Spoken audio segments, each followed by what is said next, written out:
Hello everyone, आज का जो वीडियो है इसमें हम स्प्रेड ऑफ इंग्लिश शुरू करेंगे जो कि है ब्लॉक 8 और हमारा सेकंड लास्ट ब्लॉक है। एंड फिर स्टाइलिस्टिक्स तो सुपर इजी है, तो ऑलमोस्ट हम कवर करने वाले हैं, we are at the end. So आज का जो वीडियो है इसमें मैं आपको जो है बुक में इग्नू की बुक्स में जैसे दिया हुआ है वहाँ से चीज़ें जो है हाईलाइट करके दिखाऊंगी ताकि आप वहाँ से नोट कर सकें। बट उसके साथ ही साथ मैं आपको बोल के भी चीज़ें यहाँ से समझाते जाऊंगी, so it is easier and I hope it is more interesting. You let me know what you feel with this kind of teaching method. Yeah. So let's start. As you can see on the screen, let me show you. So we have a unit 1 which is variation and varieties. इसमें आपको यहाँ तो दिख ही रहा है कि Indo European languages और ये सब हम पढ़ने वाले हैं। बट ये तो आपको बुक में दिख जाएगा, ठीक है। इसमें से जो कुछ इंपॉर्टेंट चीज़ है वो ये है कि इंग्लिश का ओरिजिन एंड डेवलपमेंट, ये आपको एग्जाम में क्वेश्चन आ सकते हैं। वेराइटीज़ ऑफ इंग्लिश पे एग्जाम में क्वेश्चंस आ सकते हैं और आए हैं पास्ट में, ऐसा नहीं कि सिर्फ आ सकते हैं बट आए हैं पास्ट में। And pidgins and creoles is also very important, short notes में कहीं ना कहीं बैठ ही जाता है कुछ ना कुछ करके। तो मैं बोलूँगी कि इनको बिल्कुल भी आप छोड़िए नहीं, इंटरेस्टिंग है, ईजी है और अभी हम एकदम ईजी वे में करेंगे तो आपको अच्छे से समझ में आ जाएगा। जो मैंने यहाँ ब्लॉक करके साइड में लिखा हुआ है आप यहाँ देख सकते हैं, ये सो वो है idiolect, dialect, language and family of languages. तो हम ये सब समझेंगे कि ये सब होते क्या हैं। तो सबसे पहले शुरू करते हैं कि इडियोलेक्ट क्या होता है। तो उनका ये कहना है कि किसी भी सोसाइटी में या किसी भी लैंग्वेज में कोई भी दो स्पीकर जो हैं वो सेम तरीके से बात नहीं करते हैं, they all talk differently. So even I and you, even if we share the same language which is Hindi, even though हम दोनों हिंदी बोलते हैं बट हमारी हिंदी में बहुत फ़र्क होगा। And it's not just because of the state की महाराष्ट्र की हिंदी एमपी की हिंदी से अलग होगी या बिहार की हिंदी से अलग होगी, बट द फैक्ट कि एमपी में ही रहते हुए दो लोग जो है वो अलग अलग टाइप की हिंदी, अलग अलग प्रकार की हिंदी जो है वो बोल सकते होंगे। Speech of different kind, the speech of different individual of a single community, even members of the same family, is marked by individual peculiarities, and these individual peculiarities are known as idiolect. Okay, जो हर personal level पे जो हमारी खुद की peculiarities है, they are called as idiolect. तो dialect क्या होगा, इसका ऑपोजिट हुआ। The difference may be slight if the separation is slight and we may have merely local dialects. Okay, जैसे कि ये जो डिफरेंस है ये बहुत स्लाइट डिफरेंस है और हम उसको एक ग्रुप में डाल सकते हैं, then that would be called as dialect. इसका मैं बहुत अच्छा एग्जांपल दूंगी कि इंदौर में, I don't know how many of you are from Indore, but हमारे यहाँ पे एक ऐसा डायलेक्ट अलग चलता है जो कि यूजुअली हम लोग, I mean we come from a certain kind of family और upbringing, most of the people they don't, but अगर आप थोड़ा सा एक दूसरे क्लास या बैकग्राउंड से बात करने की कोशिश करेंगे तो वो जो है एक थोड़ा अलग डायलेक्ट यूज़ करते हैं। जैसे कि जा रहा है नहीं, जा रिया है, कर रहा है नहीं, कर रिया है। या फिर अगर कोई राजेंद्र नगर में रहता है, सो दे वोंट से ऑटो वाले भैया, अगर आप उनसे बात करोगे तो वो ये नहीं बोलेंगे कि राजेंद्र नगर जा रहे हैं, दे से ओ राजेंद्र नगर जाना है। So then this would be called as a dialect, right? Indori dialect या हिंदी का ही एक डायलेक्ट है जो कि हम लोग यूज़ कर रहे हैं वहाँ पे। तो अब मुझे आई एम प्रिटी श्योर कि आपके एरिया में भी ऐसा कुछ ना कुछ डायलेक्ट होगा, लाइक यूपी बिहार में अपने डायलेक्ट्स होंगे, राजस्थान में अपने डायलेक्ट्स होंगे। So if you do have, please share with me here and with everyone else, तो सबको थोड़ा सा कुछ इंटरेस्टिंग मिले and also it will be easier for everyone to relate with what we are learning. और अगर हम उसे रिलेट कर सकते हैं तो हम उसे ज़्यादा ईजिली समझ पाएंगे। तो ये मैंने अभी आपको समझाया है, आप इसको रीड करेंगे आपको एकदम ईज़िली समझ में आ जाएगा। तो अब जब हमने इडियोलेक्ट एंड डायलेक्ट देख लिया है, तो लैंग्वेज देखते हैं, लैंग्वेज क्या होता है? Okay, so let's see, let's read here. Now these dialects on the other hand, they may become so considerable as to render the language to one district unintelligible to the speakers of another. In this case we may have the development of a separate language. यानी कभी कभी ये dialects जो है ये इतना ज़्यादा evolve हो जाती है, इतना ज़्यादा चेंज हो जाती है कि वो असली लैंग्वेज जिसकी वो डायलेक्ट थी इनिशियली, उससे बहुत अलग हो जाती है कि इस लेवल पे हो जाएगा कि आपको समझ ही नहीं आएगा कि मैं बोल क्या रही हूँ। और अगर ऐसा होता है सो इन दैट केस जो है ये डायलेक्ट से एक लैंग्वेज में इवॉल्व हो जाएगा। आई थिंक इसका बहुत अच्छा एग्जांपल हो सकता है कोंकणी, क्योंकि ऐसा पहले मुझे, I am not very sure so don't come and like Prerna तुमने गलत बोला, बट मुझे जहाँ तक पता है कि कोंकणी जो है वो मराठी से बहुत सिमिलर था पहले।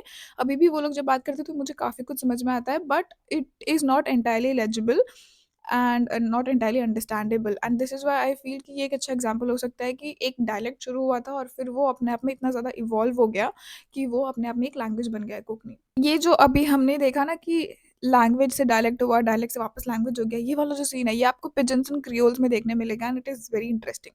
So that is by the end of this video, तो मिस मत करना कुछ भी, और एग्जाम के हिसाब से बहुत इंपॉर्टेंट है तो बिल्कुल मिस मत करना।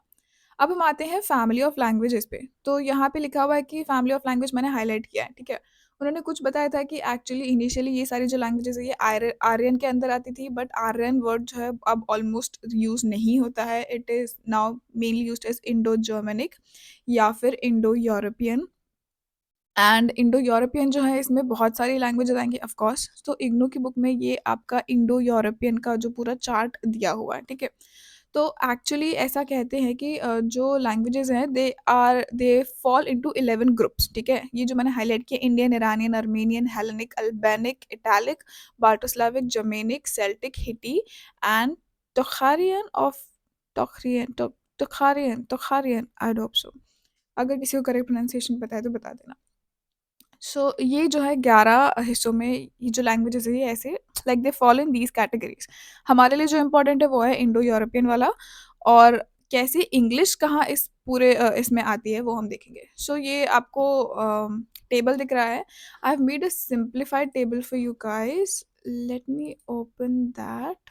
ओके, सो ये मेरा simplified version of this table है, जो हमारे काम का है वो मैं दिखा रही हूँ आपको। जब फ्री टाइम मिले आराम से पूरा बैठ के पढ़ो, बट अभी एग्जाम है। तो हम क्या देख रहे हैं, सबसे पहले मेरा इंडो यूरोपियन है और उसकी ये सारे बहुत सारे कैटेगरीज हैं, ठीक है। उसमें से हमारे लिए जो इम्पोर्टेंट है वो है जर्मेनिक, जो ये रहा। और फिर जर्मेनिक के खुद के 3 टाइप है, जो कि है Gothic, Scandinavian and West Germanic, ठीक है। फिर वेस्ट जर्मेनिक के मेरे 3 टाइप्स हैं, जो कि है old high German, old low German and Anglo Saxon. फिर एंग्लो सैक्सन से मेरा बनता है middle English, and middle English के बाद हमारा आता है मॉडर्न इंग्लिश, यानी जो हम अभी यूज़ कर रहे हैं। हमारे लिए सबसे ज़्यादा इंपॉर्टेंट है, बाकी बहुत सारी लैंग्वेजेस हैं दिख रही हैं आपको। Study when ever you have time, but if you don't have time तो जो है अभी वो पढ़ लो, ठीक है। Late me open this again. इधर गया। हम्म, ठीक है। तो अब हम आगे बढ़ते हैं। इनकी जो रिजेम्बलेंस उन्होंने दिखाया यहाँ पे कि ओल्ड इंग्लिश में फादर, गॉथिक में फादर, लैटिन में पैटर, ग्रीक में पातर और फिर संस्कृत में पितर। तो ये जो रिजेम्बलेंस है ये काफ़ी ज़्यादा है। ऐसे और भी उन्होंने एग्जाम्पल्स दिए हैं। अब हम इंग्लिश की ओरिजिन और डेवलपमेंट की बात करेंगे। ये हम एक्चुअली पहले के भी एक ब्लॉक में देख चुके हैं, आई थिंक ब्लॉक 2 में हमने देखा था। सो इंग्लिश का जो पूरा करियर अभी तक आप ये कह सकते हो कि 1500 साल का है। इंग्लिश जो है कोई बहुत ज़्यादा पुरानी लैंग्वेज नहीं है। तो इंग्लैंड में इंग्लिश के पहले कौन सी लैंग्वेज बोली जाती थी इसके बारे में उन्होंने बताया है। तो उन्होंने बोला कि मोस्टली जो पेलियोलिथिक या मोनोलिथिक टाइम की जो लैंग्वेजेस थी वो गायब हो चुकी है। We don't have any evidences कि वो लोग क्या बोलते थे, क्या होता था वहाँ पे। फिर जो डेफ़िनेटली इनको नॉलेज है वो कौन-सी लैंग्वेज थी, वो सेल्टिक लोगों की लैंग्वेज थी, which was Celts, okay. And this was the first Indo European tongue spoken in England and it was divided in 2 branches, जो कि थी गैलिक एंड ब्राइटोनिक। अब ये जो लैंग्वेजेस थी लैटिन के बाद वाली लैंग्वेजेस थी, यानी इसके पहले लैटिन था, क्योंकि इस आइलैंड का रोमनाइज़ेशन हुआ था, इसलिए पहले वहाँ लैटिन बोली जाती थी, ओके। अ, थोड़ा इम्पोर्टेंट है, अगर आए तो आपको हिस्ट्री पता होनी चाहिए, यानी कि पेलियोलिथिक एंड न्यूलिथिक के टाइम पे हमें नहीं पता कि वो कौन सी लैंग्वेज बोलते थे। सो उसके बाद हमारे आए सेल्ट्स। उसके बाद हमारे आए सेल्टिक लोग, जो कि सेल्ट लैंग्वेज बोलते थे। और उसके बाद में हमारे आए लैटिन लोग, क्योंकि इसका रोमनाइजेशन हुआ था, तो उसके बाद लैटिन लैंग्वेज वहाँ यूज़ की जाती थी। थोड़ा सा हिस्ट्री पता होगा, आप लिख सकेंगे तो अच्छा रहेगा, उसको हाईलाइट कीजिए तो एग्जामिनर को भी लगेगा कि मेरे बच्चे ने पढ़ाई की है। ओके।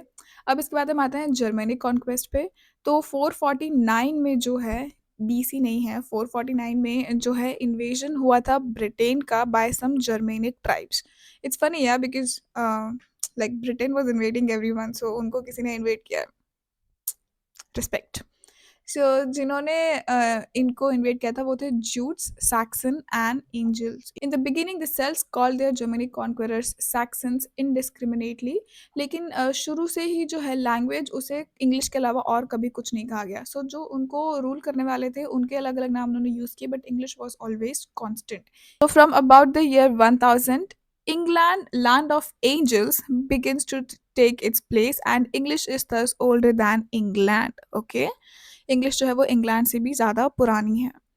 फिर इंग्लिश की पोज़ीशन जो है हमने पहले भी देखा था कि 1500 साल से चली आ रही है, तो पहले ओल्ड इंग्लिश थी, फिर मिडल इंग्लिश थी, अब मॉडर्न इंग्लिश है। वापस देख लेते हैं, 450 से 1150 तक जो है वो है ओल्ड इंग्लिश, 1150 से 1500 तक जो है वो है मिडल इंग्लिश एंड 1500 एंड उसके ऑनवर्ड्स जो है वो है हमारी modern English. English, middle English और मॉडर्न इंग्लिश की डायलेक्ट्स के बारे में थोड़ा बहुत उन्होंने बताया है। मैं बहुत डीप में नहीं जाऊँगी बिकॉज़ मुझे सुपर इम्पोर्टेंट नहीं लगा और स्पेशली आप इसको ब्लॉक 2 में पढ़ ही चुके हैं। तो इनकी जो 4 डायलेक्ट्स थे वो थी नॉर्थम्ब्रेरियन, अमेरिकन, वेस्ट सैक्सन एंड कैंटिश। इसमें से जो है मैक्सिमम टेक्स्ट जो इकट्ठा हुए हैं वो सिर्फ़ वेस्ट सैक्सन डायलेक्ट के ही टेक्स्ट इनको मिले हैं, बाकी ज़्यादा जगह से नहीं मिले हैं।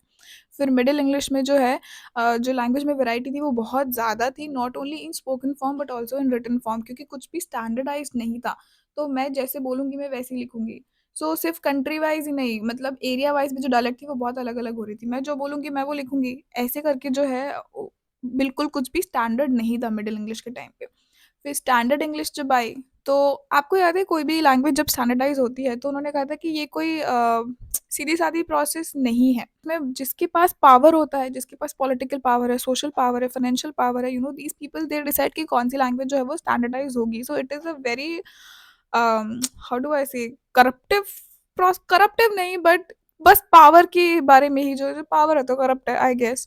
तो बहुत ही इनोसेंट प्रोसेस नहीं है कि ये फॉर्म अच्छा है इसीलिए हम इसे चूज़ कर रहे हैं, नहीं, बट ये फॉर्म अच्छा और जिसको कि पावर वाले लोग यूज़ करेंगे, that is a form which is considered better. तो अब इस पेज पे हम देखेंगे कि कौन-कौन से ऐसे रीज़न्स हैं जिसकी वजह से उन्होंने east Midland type of speech को जो है स्टैंडर्डाइज़ किया, ठीक है? मेन रीज़न ये था कि लंदन में जो है ये लैंग्वेज यूज़ होती थी, this type of language was being used, और लंदन जो उस वक़्त था उनका मेट्रोपॉलिटन सिटी था एंड सारा कॉमर्स, ट्रेड सब कुछ लंदन में ही हो रहा था। So this was the main reason, see you get my point. दूसरा रीज़न उन्होंने ये दिया है कि ये extreme divergence of north and south को बीच में लेके आता है, तो अगर तुम एक का लोगे तो दूसरे वाले को प्रॉब्लम हो सकता है, तो दोनों का उन्होंने मिड कर दिया, ऐसा इनका कहना है।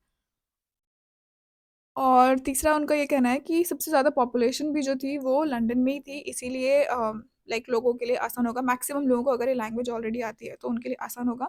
एंड नेक्स्ट पॉइंट जो वो है कि लंदन में ही there universities like Oxford and Cambridge, और इसीलिए जो है उन्होंने इस East Midland type of speech को जो है स्टैंडर्डाइज़ किया। बट जो सबसे बड़ा इम्पोर्टेंस था वो यही था कि लंदन जो है वो ब्रिटेन का कैपिटल था and the people who were most influential, who had the most power, right, financially, politically, socially, जिनके पास सबसे ज़्यादा पावर था वो लोग सब लंदन में रह रहे थे। तो हमने क्या चूज़ किया? वो लैंग्वेज जो लंदन में चल रहा था। ओके। फिर ऑफ कोर्स जो मॉडर्न इंग्लिश है इस पे बहुत सारे इफ़ेक्ट्स हुए हैं because of the war, the broadcasting, science, technology technology जो हमारी आगे बढ़ी, automobile, computer, world wars, right? इन सब का बहुत ही ज़्यादा इम्पैक्ट रहा है इंग्लिश लैंग्वेज पे। हमने बहुत सारे वर्ड्स नए लिए हैं, कुछ छोड़े हैं। So of course that's there. फिर हम आते हैं इंटरनेशनल वैराइटीज़ ऑफ इंग्लिश पे। तो इंग्लिश सिर्फ़ ब्रिटेन में नहीं बोली जाती है, अमेरिका में बोली जाती है। अमेरिका में भी, नॉर्थ अमेरिका यानी यूएस में बोली जाती है, कनाडा में बोली जाती है, Australia, New Zealand, all over the world, right? Because England ने ब्रिटिश लोगों ने हमें कॉन्कर किया था। बहुत सारे लोगों को उन्होंने कॉलोनाइज़ किया था। कॉन्कर भी नहीं बोलना चाहिए मुझे, बट कॉलोनाइज़ किया था, तो अब सब मिलके उनकी लैंग्वेज की मस्त एकदम ठीक है। सो नॉर्थ अमेरिका जो है उनकी इंग्लिश बहुत अलग है ब्रिटिश इंग्लिश से, बहुत मतलब बहुत अलग नहीं है, बट वो कभी भी इन्फ्लुएंस नहीं हुए ब्रिटिश इंग्लिश से, unlike we who were colonised, वो कभी भी उतना इम्पैक्टेड नहीं रहे। उन्होंने बोला हमारी इंग्लिश तो ऐसी ही रहेगी। और of course Canadian and American English जो है वो काफ़ी सिमिलर है बिकॉज़ वो बॉर्डर शेयर करते हैं and they live next to each other.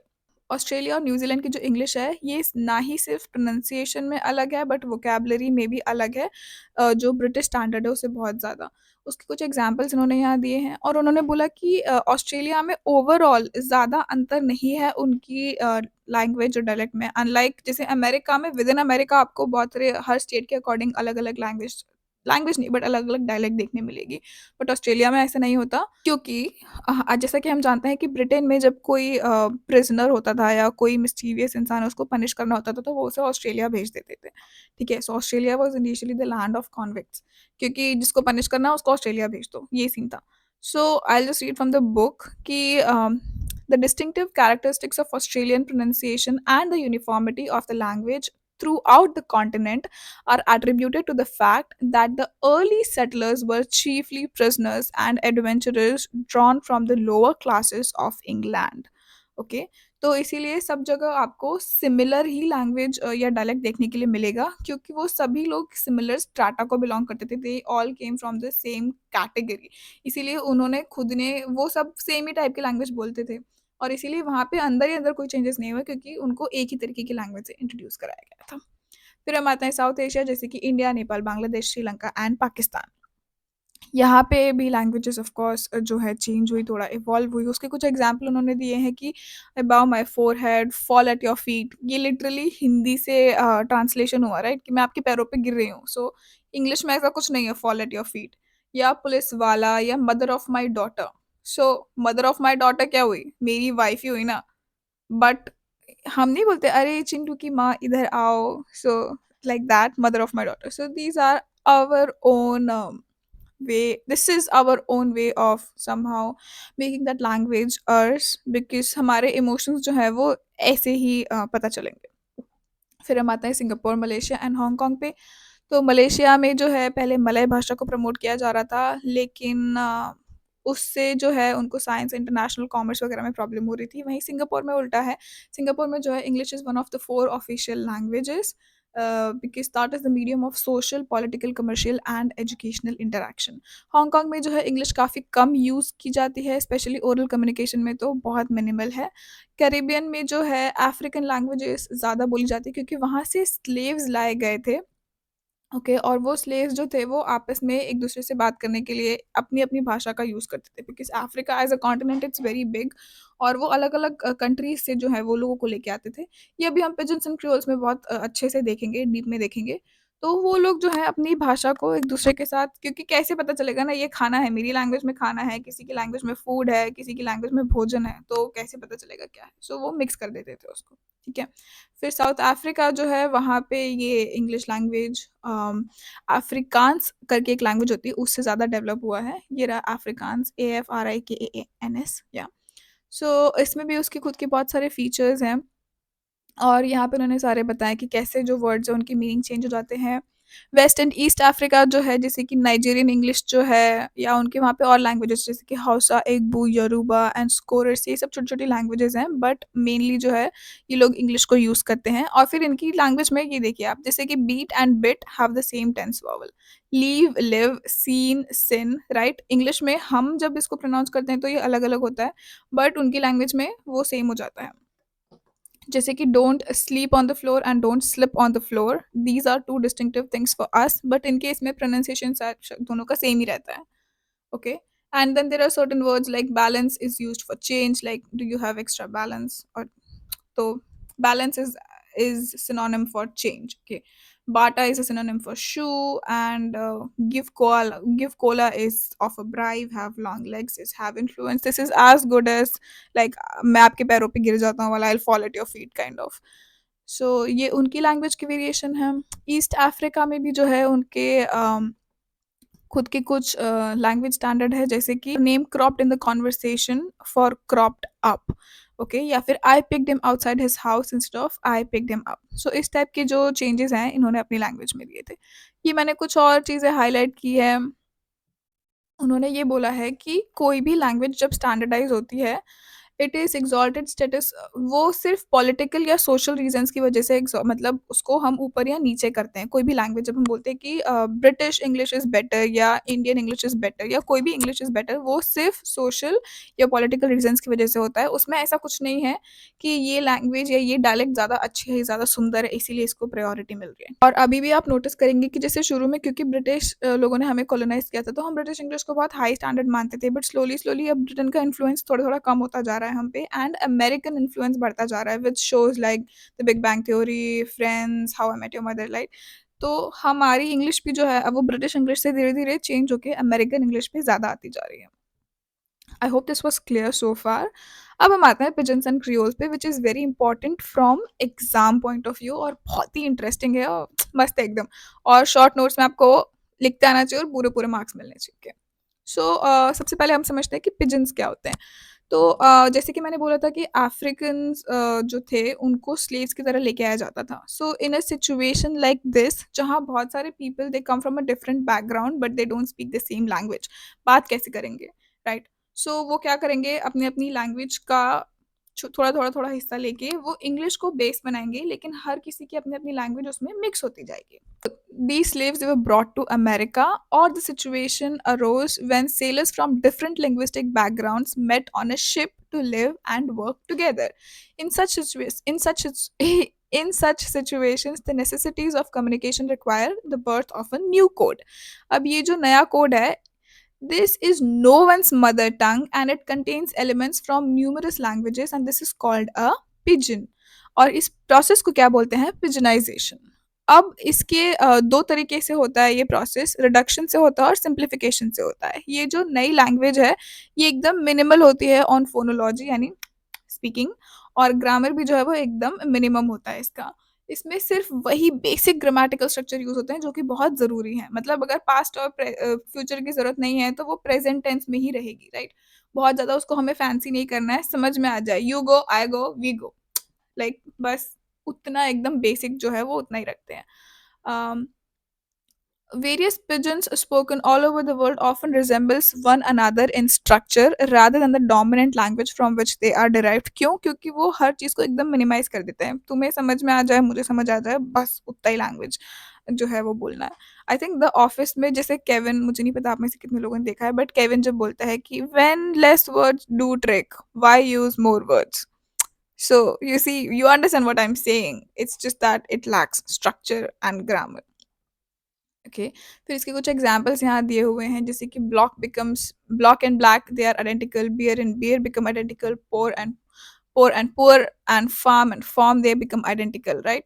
और इन्हीं लैंग्वेजेस में, इन पिजन्स में स्पेशली, इंग्लिश प्लूरल वगैरह जो है उसमें सिंगुलर प्लूरल में कोई डिस्टिंक्शन नहीं होता है। एंड कुछ और यहाँ पे उन्होंने दूसरे वर्ड्स दिए हैं जिनका मीनिंग चेंज हो जाता है, ठीक है?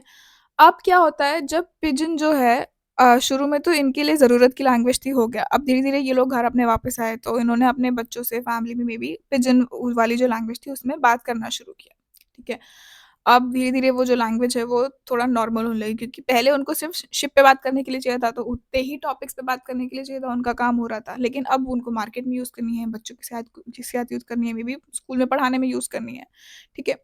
So now initially with this pigeon it was nobody's mother tongue, but since it's the only language of communication and interaction among the diverse group of people, okay, the frequency of its use slowly increases and so does the number of its speaker. अब ये जो language है ये not only workplace language but this language is also the language of home, ठीक है? फिर नए generation को वो pigeon language पास की जाती है as a mother tongue, क्योंकि उनकी तो मदर टंग ही वही हुई फिर।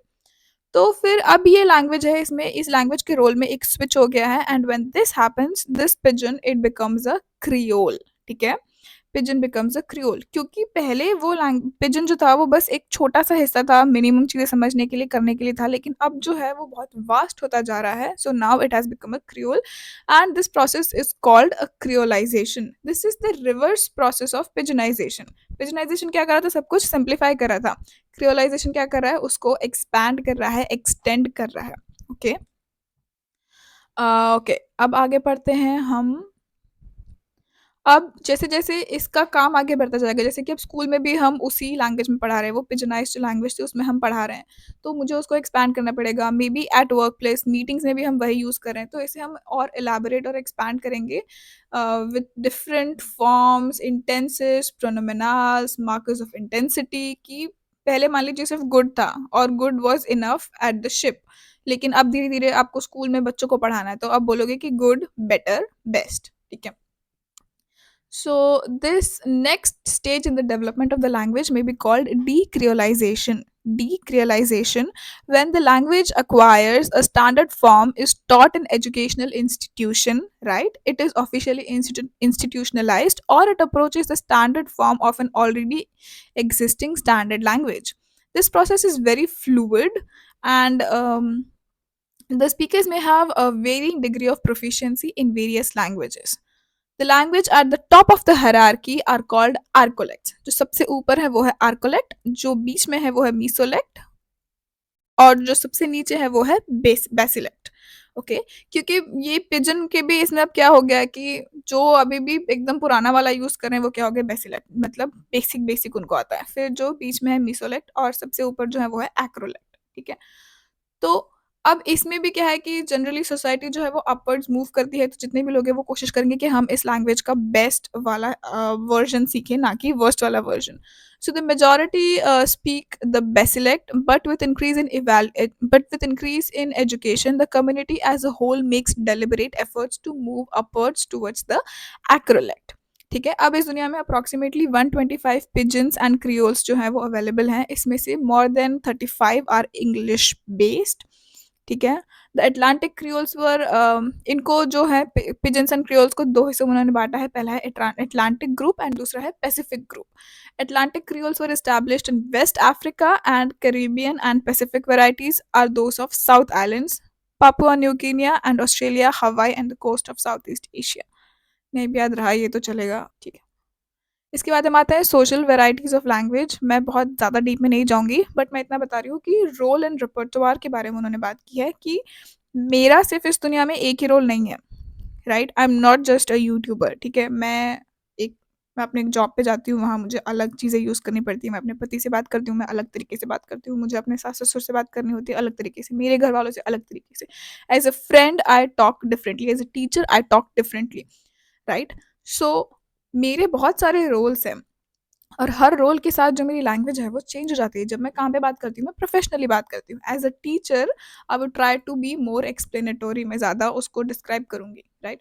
सो हर रिलेशनशिप सॉरी हर रोल के साथ जो है मेरी लैंग्वेज, मेरा बात करने का तरीका जो है वो चेंज हो जाता है।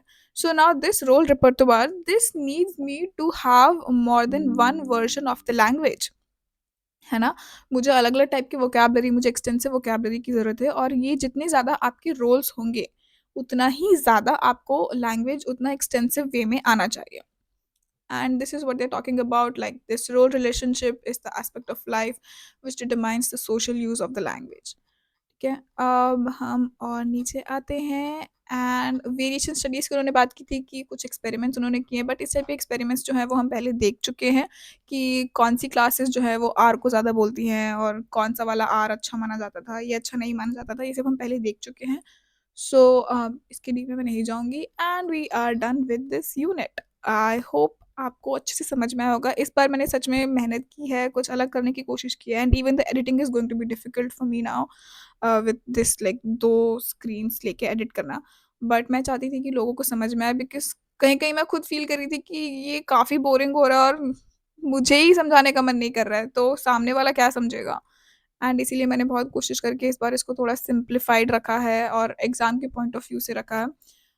So do let me know if you like this video, and if there's any feedback from you guys, I'd be more than happy to take it. And I will see you guys in the next chapter. And all the best for your exams. Bye.